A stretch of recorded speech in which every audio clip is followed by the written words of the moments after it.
Shields up, Ironbreakers. Rurikhan here coming at you with another video, and today we're going to be talking about Innerspace for the Nintendo Switch. This title was sent to me by Aspyr Games so that I could give it a look and tell you guys my opinions on it.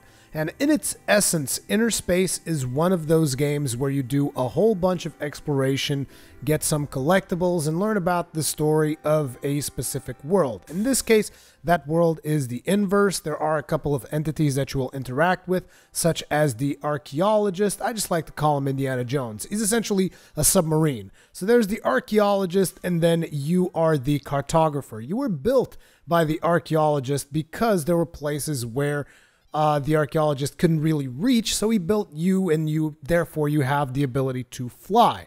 The gameplay is going to be based around you flying in your craft, flying through the world, gathering collectibles, and unlocking specific solutions to some of the puzzles that the game presents itself, while at the same time you will be collecting these relics, and these relics will give you a little bit more background information about the world, but they're also necessary for you to progress through a level, and they unlock further frames for your vessel so that you can achieve different forms, and eventually you'll also be able to dive underwater and actually propel yourself underwater and explore the environments underwater as well. Now, the interesting thing here is that instead of you having like a sky, like a typical flying game where you have a sky and then there is a ground, in here you are usually inside these bubbles, and it's I guess that's why they call it the inverse, because you're always inside something, and so the whole puzzle is taking place around you. But it is not a typical level design, because as you fly through, you fly up, you fly down, it's kind of like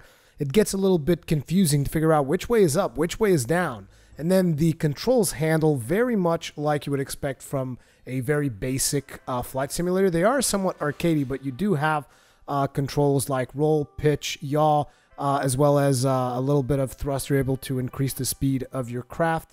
And I gotta be honest, it is pretty satisfying. It is very relaxing to explore these worlds, to go out and start collecting stuff. You guys know that I tend to enjoy games like that. This reminds me a little bit of Journey, Abzu, or that PS4 game that I showed in the channel, Orin. And it's like, it's that kind of exploration. And you're going to be gathering those collectibles, gathering those relics, solving puzzles by, like, for instance, cutting ropes with your wings, or releasing a certain creature by performing a specific activity, and then interacting with that creature and finding out more about the Ancient Ones and the demigods. The Ancient Ones were who created the world, and then there's the demigods who supposedly destroy the world. And then it's about this relationship between you and the archaeologist and, you know, discovering things.